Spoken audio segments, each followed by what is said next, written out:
Pandian stores அடுத்த வர எபிசோடில் பார்த்தீங்க அப்படின்னா, இந்த மாதிரி கதிர்கிட்ட வந்து ராஜி வந்து பேசிகிட்டு இருக்காங்க. "நீ எப்படி சந்தோஷமா இருக்கியா? எனக்கு ரொம்ப சந்தோஷமா இருக்கு. நீ ட்ராவல்ஸ் ஆரம்பிச்சது வந்து எனக்கு என்னமோ போலீஸ் வேலையே கிடைச்ச மாதிரி அவ்வளோ சந்தோஷமா இருக்கு. உனக்கு எப்படி இருக்கு? நீ எப்படி ஃபீல் பண்ணுறன்னு?" சொல்லிட்டு கதிர்கிட்ட ராஜி வந்து கேட்குறாங்க. அதுக்கு இது கதிர் சொல்கிறாங்க, "எனக்கும் ரொம்ப சந்தோஷமாக தான் இருக்குன்னு" சொல்கிறாங்க.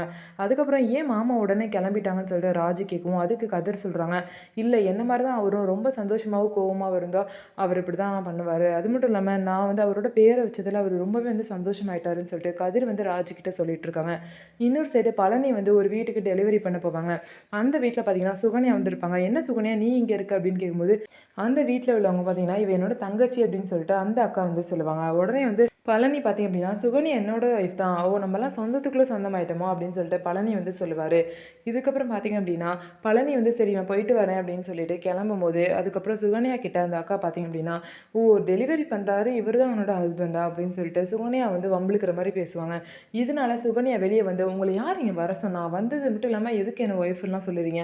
அவங்க வந்து என்ன கிண்டல் பண்ணுற மாதிரி பேசுகிறாங்க. இதெல்லாம் எனக்கு தேவையான்னு?" சொல்லிட்டு பழனியை வந்து திட்டுறாங்க. சுகன்யா இப்போ கூட பழனிக்காக யோசிக்காம ஏதோ ஒரு நல்ல வேலையில் இருக்காரு அப்படின்னு யோசிக்காம பார்த்தீங்க அப்படின்னா, மற்றவங்களுக்காக யோசிச்சு பழனியை வந்து கஷ்டப்படுத்துறாங்க. இன்னும் வந்து இந்த சுகன்யா வந்து திருந்தவே இல்லை. ஸோ நம்ம வீடியோ உங்களுக்கு பிடிச்சிருந்தா நம்ம வீடியோவை லைக் பண்ணிக்கோங்க. மறக்காமல் நம்மளோட சேனலை சப்ஸ்கிரைப் பண்ணிட்டு பாருங்கள்.